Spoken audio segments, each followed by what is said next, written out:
किस्मत का दाव लगाकर वही बाजीगर कहलाते हैं जो जिंदगी हो या खेल हर पल पैशन के साथ बिताते हैं। रमी पैशन से खेलो। On Spotlight this week is India's envoy to the United Nations, Ambassador Syed Akbaruddin, who joins me from the worst hit cities of United States of America, New York. Many thanks for joining us here on World Today, Ambassador Akbaruddin. The United Nations has come out with a report on the socio-economic impact that COVID-19 would have on global economy. Now, you have participated in virtual conferences not just with Prime Minister Modi, but also with the UNGA. What's your reading of the situation? How grave do things look? Thank you, Geeta, for providing me an opportunity to interact with you and through you, your large number of viewers.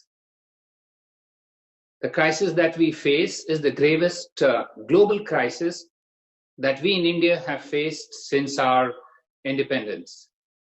It is a multidimensional crisis.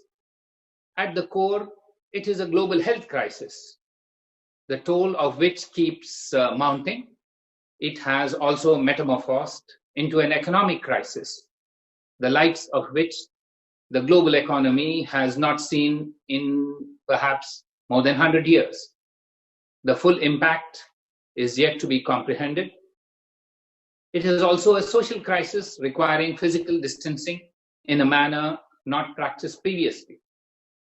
It is a crisis of international cooperation as each country tries its best to address the needs of its own beleaguered population. Finally, for those of us who are engaged in multilateral cooperation, it is an existential crisis for multilateralism itself. But at the core, it is national governments who are in the lead, who are in the forefront, and who are doing their best to ameliorate the situation that their populations face. The world is watching and trying to grapple with the crisis, but they are also looking to China for answers. The Chinese administration has been rather opaque when it comes to the entire crisis, the pandemic, as also hiding figures. Will the international community come together and pin responsibility?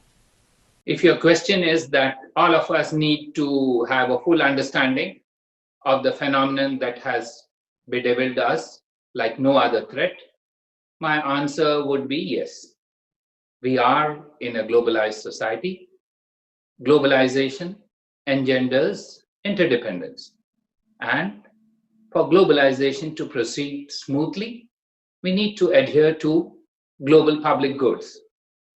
One such global public good, which is essential for globalization, is sharing of information and understanding of any issue that has a global impact transparently.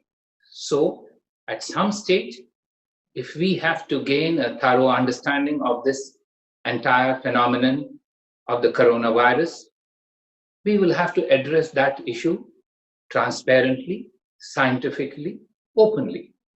However, there will be time and space for that when we overcome the current crisis.